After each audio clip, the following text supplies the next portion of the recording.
যদি বলেন যে বিহার কেন্দ্রিক বাজেট, তৃণমূলের কেউ কেউ বলছিল বিহারের ক্ষেত্রে যে সমস্ত কর্মসূচিগুলো দিয়েছেন আজকের বাজেটে, তার সঙ্গে নতুন ফার্টিলাইজার প্ল্যান্টের কথা আসামেও বলা হয়েছে। এখানে সমস্যাটা হচ্ছে যে আপনি বিহারে 4টে নতুন এয়ারপোর্টের কথা বলা হয়েছে, তা আপনাকে কলকাতায় এয়ারপোর্টের জন্য নতুন এয়ারপোর্টের জমি চাওয়া হয়েছিল। আপনারা সরাসরি লিখিতভাবে মুখ্যমন্ত্রী না বলে দিয়েছেন।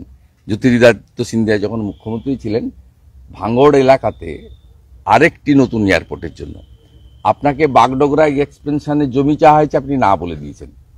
আপনাকে কলাইকুণ্ডা মিলিটারি এয়ারপোর্টকে কমার্শিয়াল এবং ডোমেস্টিক এয়ারপোর্ট হিসেবে চালু করার জন্য প্রপোজাল দিয়ে 25 একর জমি চাওয়া হয়েছে, আপনি দেননি।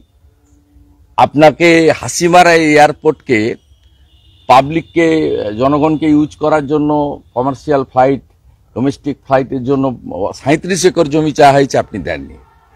আপনি 61টা রেল প্রজেক্টে আপনি অ্যাডিকুয়েট ল্যান্ড আপনি প্রোভাইড করেননি।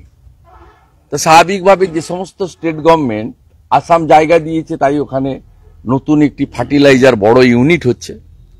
Eastern reason, north eastern reason সরাসরি কৃষকরা উপকৃত হবে। ফার্টিলাইজারেও প্রচুর সাবসিডির কথা ঘোষণা করা হয়েছে। সাথে সাথে বিহারের ক্ষেত্রেও অনেকগুলি জমি তারা প্রোভাইড করেছেন, কেন্দ্রীয় সরকারের সঙ্গে কাঁধে কাঁধ মিলিয়ে বলছেন। এবং আপনি এক্ষেত্রে দেখবেন আজকে যে নতুন একটি স্কিম কৃষকদের জন্য দেওয়া হয়েছে, আপনার কৃষকদের যে নতুন একটি স্কিম দেওয়া হয়েছে, সেই স্কিমে 100টি জেলা যেখানে প্রপারলি মানে কৃষি উৎপাদন হয় না, বিক্রিও হয় না।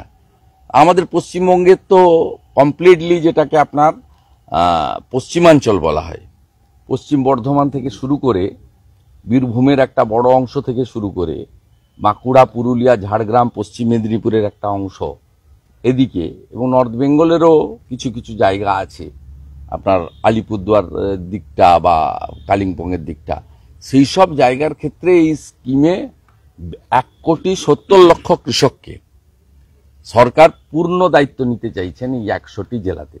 আপনি দেখবেন যেহেতু এই স্কিমটা আয়ুষ্মান ভারতের মতো, প্রধানমন্ত্রী ফসল বীমা যোজনার মতো, প্রধানমন্ত্রী আবাস যোজনার মতো, সেক্ষেত্রে বিশ্বকর্মা যোজনার মতো, পশ্চিমবঙ্গ সরকার তার স্বভাবসিদ্ধ ভঙ্গিতে এই স্কিমে তারা অন্তর্ভুক্ত হবে না, যেহেতু ভারত সরকার বা প্রধানমন্ত্রীর এক্ষেত্রে একটা বড় কন্ট্রিবিউশন বা রোল থাকবে, ক্রেডিট সেন্ট্রাল গভর্নমেন্টে চলে যাবে।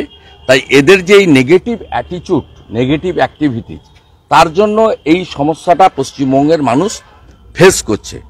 এবং সিনিয়র সিটিজেনদের যে টিডিএস 50,000-এর জায়গায় 1 লক্ষ টাকা পর্যন্ত ছাড়, এবং তাদের যে মান্থলি ইনকাম স্কিমে আপনার যে ব্যাপকভাবে মানে সুদের ক্ষেত্রেও বিরাট একটা সুযোগ দেওয়া হয়েছে, এক্ষেত্রে একটা বড় সুযোগ আপনার তারা পাবে। এটা খুব অ্যাপ্রিসিয়েট করার মতো বাজেট। পশ্চিমবঙ্গের বিভিন্ন কেন্দ্রীয় দপ্তর, কেন্দ্রীয় প্রতিষ্ঠান এবং রেলের যে চালু প্রজেক্টগুলো আছে, মেট্রো রেল সহ, তার পর্যাপ্ত বাজেটারি অ্যালটমেন্ট হয়েছে। স্পেসিফিক আপনারা 1-2 দিনের মধ্যে পেয়ে যাবেন, আপনারাও পেয়ে যাবেন, মিডিয়া আমরাও প্রোভাইড করে দেবো, বা আপনারাও অন্য সোর্সে ভারত সরকার থেকে তো ওটা পাবলিক ডোমেনে আনবে। এবারে যদি ধরেন যে বাজেটে রাজ্যগুলিকে এই যে গ্রাফিক্স, এই গ্রাফিক্সে দেখবেন 2016-17-তে 9.86 লক্ষ কোটি টাকা যেখানে সেন্ট্রাল গ্র্যান্ট ছিল, 2024-25-এ যেখানে 22.76 লক্ষ কোটি টাকা সেন্ট্রাল অ্যাসিস্ট্যান্ট ছিল, এবারে সেটা 25-26-এ বৃদ্ধি করে 25.60 লক্ষ কোটি টাকা নির্দিষ্ট করেছেন ভারত সরকার আজকে অর্থ বাজেটে। এবং সমস্ত রাজ্যকে উন্নয়নের ক্ষেত্রে সমান দৃষ্টিভঙ্গি দিয়ে দেখতে গিয়ে পশ্চিমবঙ্গেও আপনি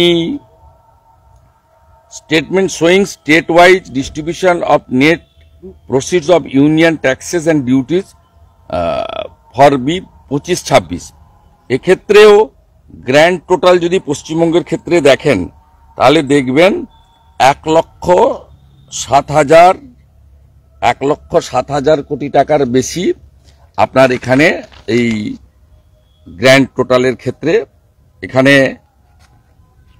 পরিষ্কারভাবে এটা বলা হয়েছে। পশ্চিমবঙ্গ আতঙ্কিত হওয়ার কারণ নেই, যত খুশি চুরি করুন, যত খুশি চালিয়ে যান, আর একটা চাকরি দিতে পারবেন না। ওবিসি নিয়ে যা ঘেঁটে দিয়েছেন, আর কয়েকটা মাস আছেন, চাকরি দিতে পারবেন না। ওই ধার দেনা করে 500 টাকা লক্ষ্মীর ভাণ্ডারে বাড়িয়ে দেন, তাতে কিচ্ছু হবে না, কোনো চিড়া ভিজবে না, নিশ্চিন্তে থাকুন। বাড়িতে বাড়িতে লোক চাকরি চায়, শিল্প চায়। আমাদের ভিডিও ভালো লাগলে লাইক এবং শেয়ার করুন। কমেন্ট সেকশনে গিয়ে জানান আপনাদের মতামত। আরও ভিডিও পেতে আমাদের চ্যানেল সাবস্ক্রাইব করুন এবং প্রতি মুহূর্তে খবরের আপডেট পেতে প্রেস করুন বেল আইকন।